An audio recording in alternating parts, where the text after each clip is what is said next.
Hay cosas que solo notas de tu madre cuando dejas de intentar arreglarla. La forma en que le tiemblan las manos cuando miente, la manera en que su voz baja un tono cuando está a punto de pedir dinero. Me di cuenta de estas cosas en la última cena que tuvimos juntos, un domingo de octubre, con la pasta enfriándose entre nosotros, sus ojos observándome como alguien que mira una puerta por la que está a punto de salir. Me di cuenta.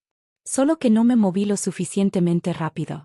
La mesa estaba puesta como ella siempre la ponía, platos buenos, servilletas de tela, velas incluso en domingo. Mi madre, Diane, tenía el don de hacer que lo ordinario pareciera ceremonial. Como si, al vestir bien la mesa, lo que fuera que estuviera a punto de decir se sintiera como un regalo en lugar de lo que realmente era. Mi hermano, Marcus, no estaba. Ya casi nunca estaba. Solo éramos las dos en su casa de Fielding Street, en Columbus, Ohio, la casa donde crecí, la que todavía olía a cedro y al calor viejo de los radiadores. Sirvió el vino antes de hablar. Esa fue la señal. Necesito hablar contigo de la cuenta conjunta, dijo. Dejé el tenedor. Está bien. He estado moviendo algo de dinero, dijo, acomodando la servilleta. Solo temporalmente. La cuenta conjunta era un resto de cuando mi padre murió hace 6 años. La abrimos juntas para manejar su herencia. En realidad fue idea de mi madre, y luego simplemente se quedó abierta. Yo era project manager en una empresa mediana de construcción en Columbus, ganaba $87,000 al año, cuidadosa con el dinero como lo son las personas que han visto a un padre luchar. Mantenía $14,000 en esa cuenta como colchón compartido. Para emergencias. Para sus emergencias, sobre todo. Miré sus manos. Firmes esa noche. Eso significaba que la decisión ya estaba tomada. ¿Cuánto? Pregunté. Sonrió, esa sonrisa que usaba cuando quería hacerme sentir a mí como la difícil. Luego vemos la cantidad. Solo quería que lo supieras. Claro, dije. El martes ya no estaba. No desaparecida, pero sí inaccesible. El teléfono directo al buzón de voz, los mensajes sin leer. Su vecina, Patricia, me dijo que la había visto el lunes por la mañana metiendo una maleta en un coche con un hombre que no conocía. El miércoles llamé al banco.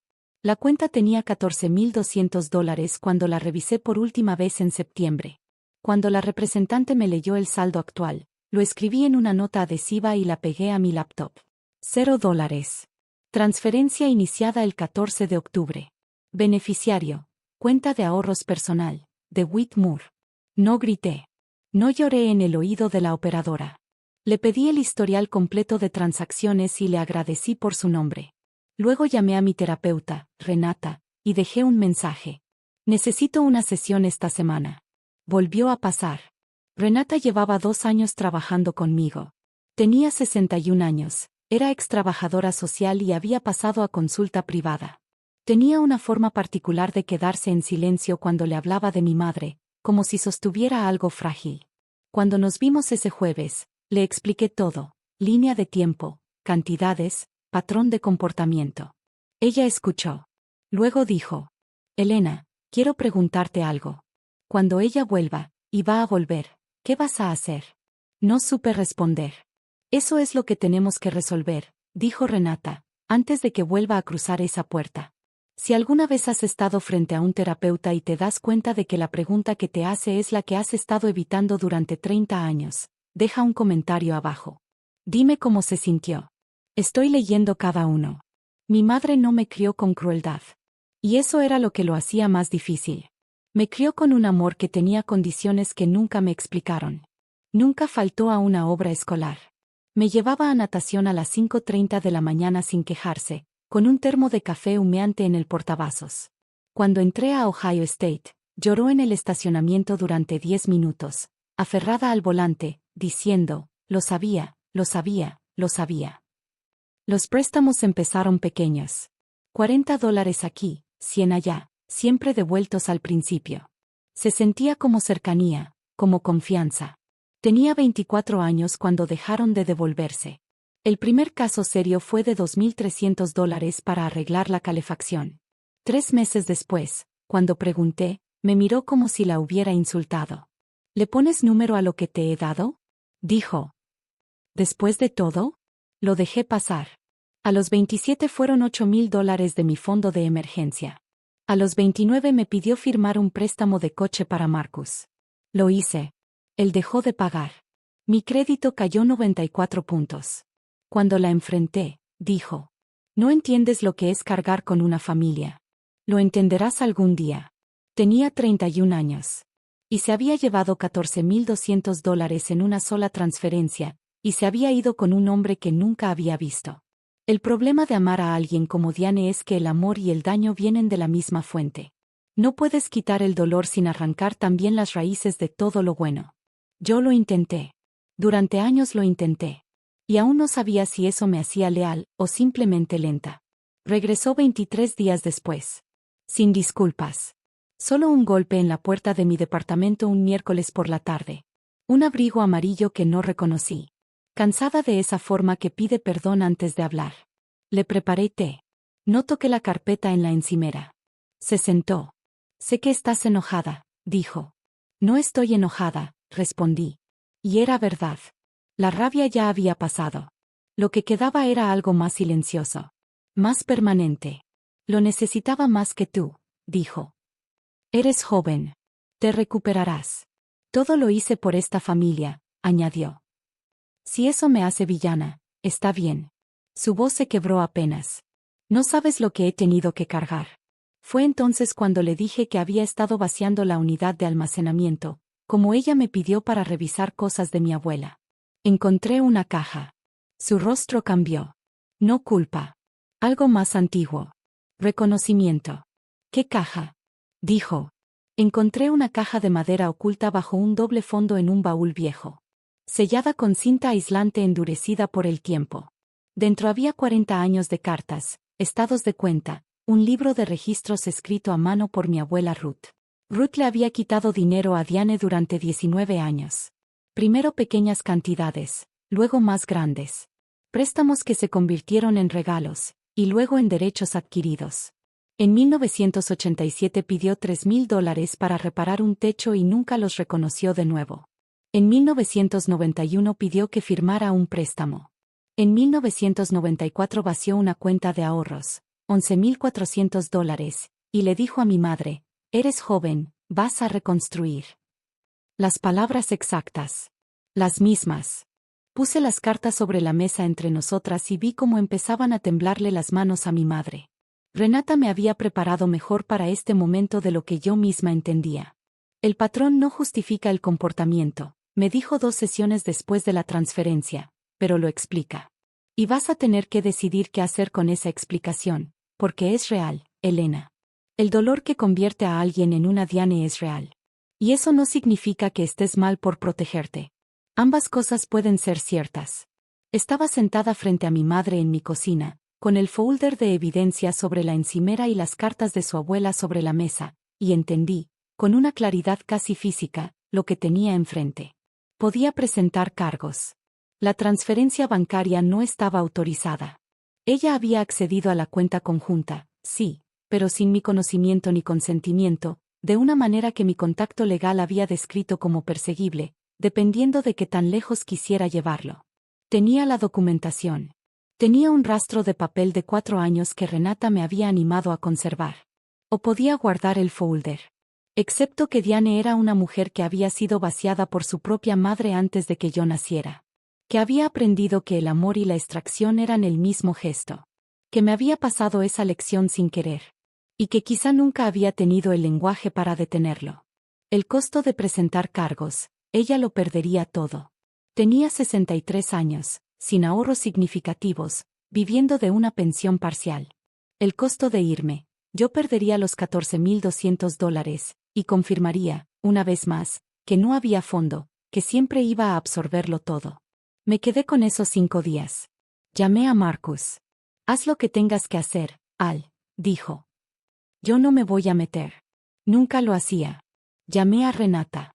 Hay una tercera opción, dijo. Ya sabes cuál es. No lo sabía. Solo no estaba segura de ser lo suficientemente valiente para verla. Me reuní con mi madre en su casa de Fielding Street un sábado por la mañana. Noviembre ya. El roble del frente había perdido todo. El jardín parecía despojado. Tenía el folder.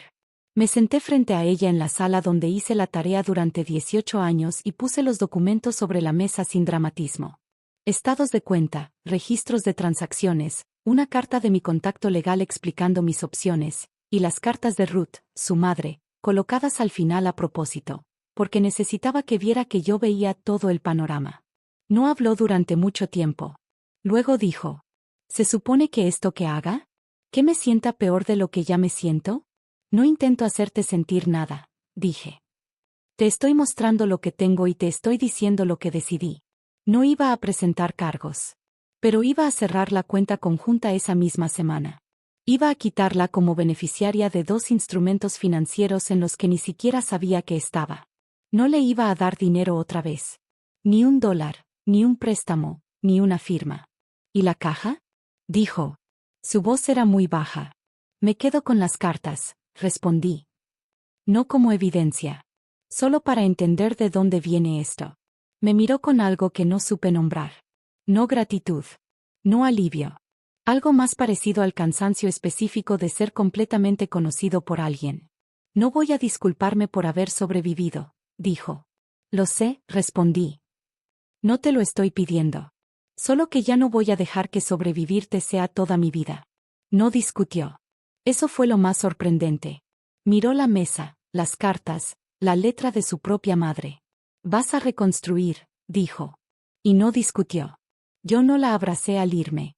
Tampoco azoté la puerta. Solo salí hacia el coche y me quedé un rato dentro con la calefacción encendida, viendo el roble desnudo. Pasé frente a la casa 6 meses después. Cortinas distintas en las ventanas. Y sí, se había mudado a un lugar más pequeño al otro lado de la ciudad.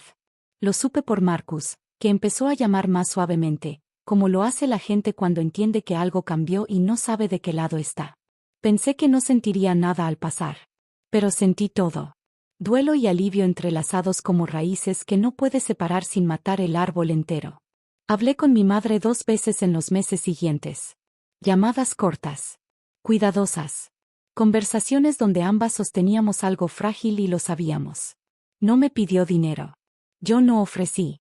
Los $14,200 ya no estaban. Los reconstruí como ella dijo que haría, pero la reconstrucción se sintió distinta. No como consuelo, sino como prueba. Como si estuviera levantando una base que ella no diseñó y a la que ya no tenía acceso. Renata me dijo, cerca del final de ese año, que romper un patrón generacional es una de las cosas más solitarias que puede hacer una persona.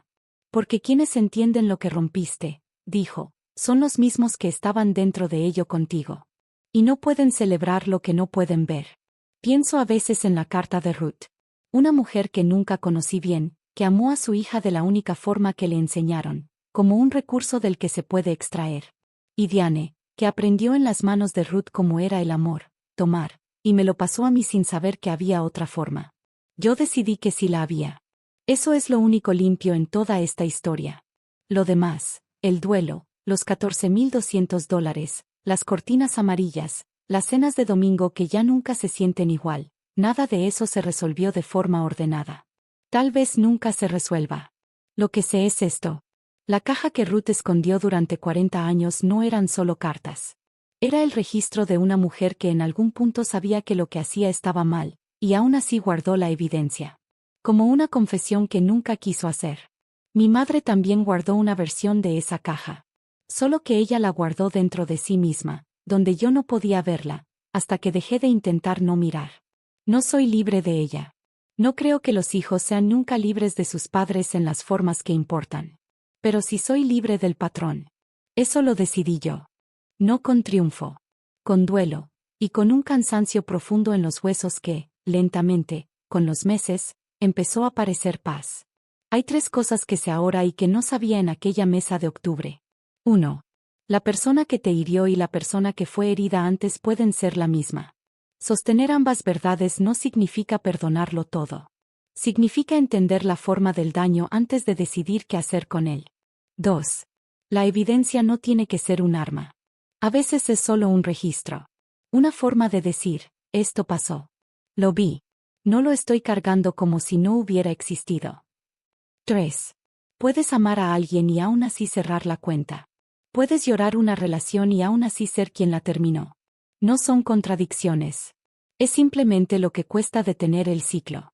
¿Alguna vez ganaste una pelea con tu familia y aún así sentiste que perdiste algo? Quiero escuchar tu historia. Déjala en los comentarios.